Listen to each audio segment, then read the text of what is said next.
Operation झाल्यानंतर स्वराजची एवढी भयानक तब्येत खराब झाली होती काल. तुम्हाला सांगते की अक्षरशः मी एवढी रडली काल. स्वतःला मी एवढं दोष दिला की मी घाई केली का स्वराजला पुण्यात आणण्याची, मला हेच कळत नव्हतं. अक्षरशः स्वराजने काल डोळे लावून घेतले होते आणि अंग टाकून दिलं होतं आणि धावत पाळत आम्ही हॉस्पिटलमध्ये गेलो आणि त्याला ॲडमिट करायचं काम पडलं.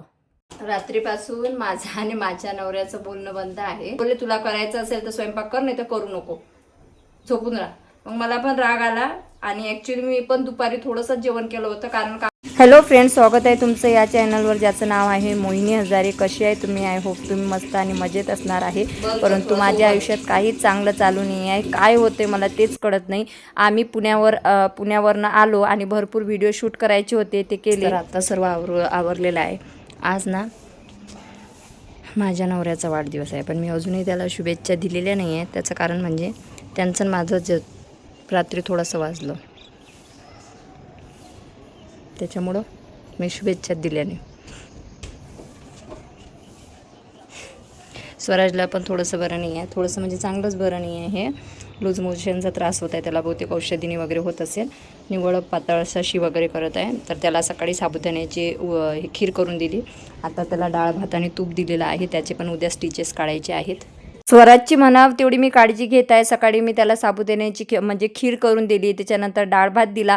परंतु तो ना थोडंसंच खात होता आणि शीला जात होता, खात होता आणि शीला जात होता. आम्हाला असं वाटलं की मेडिसिन वगैरे चालू आहे म्हणून होत असेल. परंतु त्यानंतर त्याचं शीचं प्रमाण एवढं वाढलं ना की अक्षरशः पाण्यासारखी तो शी करत होता आणि त्याच्यानंतर त्याने अक्षरशः उलट्या पण केला आणि लगेच तो खाली पडला आणि त्याने डोळे लावून घेतले. त्याने डोळे लावून घेतल्यावर म्हणजे एवढं माझ्या काळजाचं पाणी झालं. मला असं वाटलं की ऑपरेशनमुळे तर हे झालं नाही ना, मी घाई केली का? आणि मी घाई केली नाही इथे यायची. ॲक्च्युली जेव्हा डॉक्टरने सांगितलं ना तेव्हाच आम्ही आलो. ऑपरेशन झालं तेव्हापासून मी त्याची एवढी काळजी घेत आहे ना की मी स्वतःची पण एवढी कधी काळजी घेतली नाही. सकाळी मी त्याला साबुदाण्याची खिचडी दिली. आई म्हणे त्याला म्हणजे साबुदाण्याची खीर देऊन बघ. खीर दिली, तूप दिलं. त्याच्यानंतर मी त्याला डाळ भातावर तूप टाकून दिला. शीचं प्रमाण कमी झालं पाहिजे. परंतु शी करताना त्याच्या शरीरातलं पाणी गेलं आणि अक्षरशः दुपारी तर त्याने शी आणि उलटी दोन्ही पण केल्या आणि माझे काळजाचे ठोके अक्षरशः थांबले होते. म्हणजे मी सांगू शकत नाही की कंडिशन काय होती. रात्रीपासून माझं आणि माझ्या नवऱ्याचं बोलणं बंद आहे. ॲक्च्युली ना आम्ही गावावरून आलो तर भरपूर प्रोडक्ट पडलेले होते घरात तर ते बोलले होते जातो. म्हटलं ठीक आहे, तुम्ही आधी पण तेच केले नाही. म्हटलं तुम्ही स्वतःच्या जबाबदारी पासून पळून जाता आणि आता स्वराजचे स्टिचेस वगैरे काढायचे आहेत आणि माझ्याच्याने कसं ते बघवल्या जात नाही ते जखम, ते स्टिचेस वगैरे. आणि म्हटलं आपण पटापट व्हिडिओ करून घ्या. तर काय माहिती आहे का, जेवण केल्यावर झोपले तर रात्री 7-8 वाजता उठले. मग माझी प्रमोशनची कामं राहिले कारण कपल व्हिडिओ होते, त्याच्यामुळे म्हटलं ते जर थांबले तर पटापट व्हिडिओ होती. आणि मी स्वयंपाक करत होती तर मी त्यांना काहीतरी मागितलं तर म्हणत माझं भरपूर असं दुखत आहे आणि असं होत आहे तसं होत आहे आणि मी करणार नाही. आणि मला रागात बोलले तुला करायचं असेल तर स्वयंपाक कर, नाही तर करू नको, झोपून राहा. मग मला पण राग आला आणि ॲक्च्युली मी पण दुपारी थोडंसं जेवण केलं होतं कारण कामामुळे आणि एक तर मला आईची आठवण येत होती. तर मी थोडंसंच जेवण केलं, तर मी काही जेवण केलं पण नाही आणि झोपली मी तशीच. मग रात्री रागवून सकाळी एवढा मोठा राडा भांड्याचा घासला, घर स्वच्छ केले. मग त्यांना मी आज उठवलंच नाही, तर आज पण ते 10:30ला उठले. मग 10:30ला उठले तर मी अजून गरम झाली. मग मला त्यांनी चहा दिला करून, पण मी काही दिलंच नाही. आणि रात्रीचा डोक्यात माझा राग होता तर त्याच्यामुळे मी काही त्यांना वाढदिवसाच्या शुभेच्छा पण नाही दिल्या आणि अजून पण दिलेल्या नाही आहे. तर मला सुचत नाही काय करू, कारण मी सकाळी ना त्यांना भरपूर बोलली रागात. आता मलाच पस्तावा येत आहे, पण जाऊ द्या. आता मस्त त्यांच्या आवडीची कढी, मुगाच्या वड्या, डाळ भात केलेला आहे. संध्याकाळी मस्तपैकी त्यांना काहीतरी गिफ्ट देते. त्यांना ना सोन्याची बाली पाहिजे अशी कानातली, बघते ते देते किंवा मग चांदीचं ब्रासलेट वगैरे देते. चांगला प्लॅन केलेला होता बरं मी, पण त्यांनी सरळ हे करून टाकलं.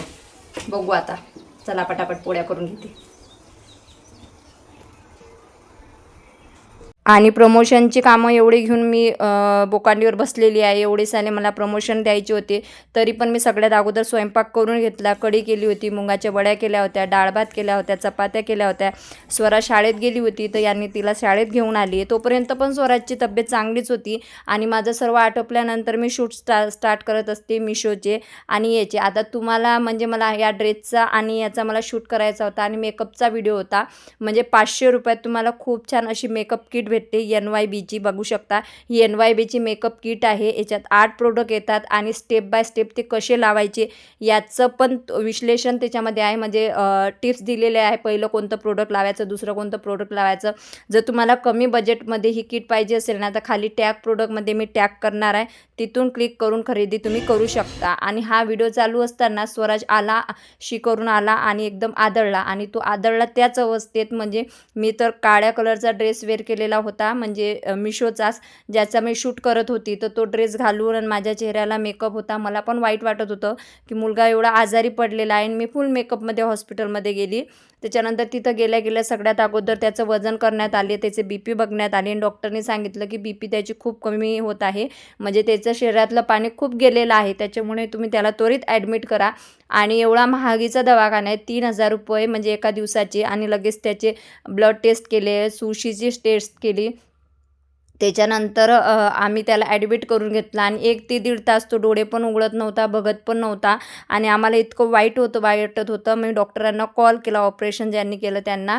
तर ते बोलले की ऑपरेशन छान झालेलं आहे, तो व्यवस्थित आहे, फक्त तुम्ही त्याला इथून तिथं नेलं, तिथून इथं आणलं, इथलं पाणी, हॉस्पिटलचं पाणी, तुम्ही कुठंतरी थांबले तिथलं पाणी, हे सर्व पाण्याचं प्रमाण एक झालेलं आहे. कधी पावसाळा होत आहे, कधी उन्हाळा वळत आहे, याच्यामुळे व्हायरल इन्फेक्शन होत आहे. त्याच्यामुळं मुलांना गरम पाणी करून पाजा, बाहेरचं कुठलंही खायला देऊ नका, शक्यतोवर घरचेच फ्रूट्स द्या, असे त्यांनी सांगितलं. तेव्हा कुठं मला बरं वाटलं. त्याच्यानंतर स्वराजला 2-3 सलाईन घेतल्यानंतर स्वराज मस्तपैकी गप्पा गोष्टी करत होता. आणि तेव्हा तो बोलला की मला जेवण करायचं आहे. आता बिचारी स्वरा तर एकटी घरी होती. मग मी तिला सांगितलं की पप्पाला मी घरी पाठवत आहे, तू पटापट डाळ भात करतो. स्वराने मस्तपैकी स्वरासाठी डाळ भात करून पाठवला. आता आम्हाला तर हॉस्पिटलमध्ये राहायचं होतं, तर स्वराला कुठं ठेवायचा हा एक मोठा प्रश्न उभा राहिला होता. तर मग आम्ही स्वराला, मी ज्या वृद्धाश्रममध्ये वारंवार जात असते त्या ताई खूप छान आहेत, त्या ताईला कॉल लावला आणि त्या ताई बोलल्या की तू टेन्शन घेऊ नको, स्वराला मी माझ्या घरी ठेवते. आणि वृद्धाश्रमामध्ये स्वराला मला ठेवावं लागलं. वाईटही वाटत होतं, कारण हॉस्पिटलमध्ये मी तिला ठेवू शकत नाही. जर तिला ठेवलं तर तिची पण तब्येत खराब होणार. आणि जेव्हा पिल्लू माझं हसलं, बोललं माझ्यासोबत, तेव्हा कुठं मला बरं वाटलं. तर त्याला मी डाळ भात वगैरे खाऊ घातला आणि आम्ही धावपळीतच हॉस्पिटलमध्ये आलो होतो. स्वराने बिचारीने डाळ भात केला होता, परंतु ती स्वयंपाक नाही करू शकत. आणि त्या आश्रमवाल्या ताई आहेत ना, त्या बोलल्या होते डबा पाठवू का, पण मी म्हटलं नको, कशाला उगाच कोणाला त्रास द्यायचा. तर आम्ही हॉटेलचा डबा मागितला. 300 रुपयात फक्त 2 भाकरी, पिठलं, डाळ भात एवढंच जेवण आलेलं होतं. आणि तेच आम्ही जेवण केलेलं आहे दोघांनी पण. आणि माझ्या नवऱ्याचा वाढदिवस होता आज, आणि बिचाऱ्याच्या वाढदिवसाच्या दिवशी बघा मुलांनी त्यांना काय म्हणजे सरप्राईज दिलं. आणि अशात आम्ही आमचे भांडण पण विसरलो. हॅलो फ्रेंड्स, तर सकाळ तर खूप छान झाली होती. आणि आज माझा नवऱ्याचा, स्वराजच्या पप्पाचा आज वाढदिवस आहे. आणि स्वराजने बघा पप्पाचा केक कट कुठे गेला, हॉस्पिटलमध्ये. तर आता तरी स्वराज जो आहे ना तो बरा आहे. आणि आम्ही हॉस्पिटलमध्ये आलं ना तेव्हा एकदम असं त्याचं म्हणजे लूज मोशनमुळे खूप त्याच्या शरीरातलं पाणी गेलं.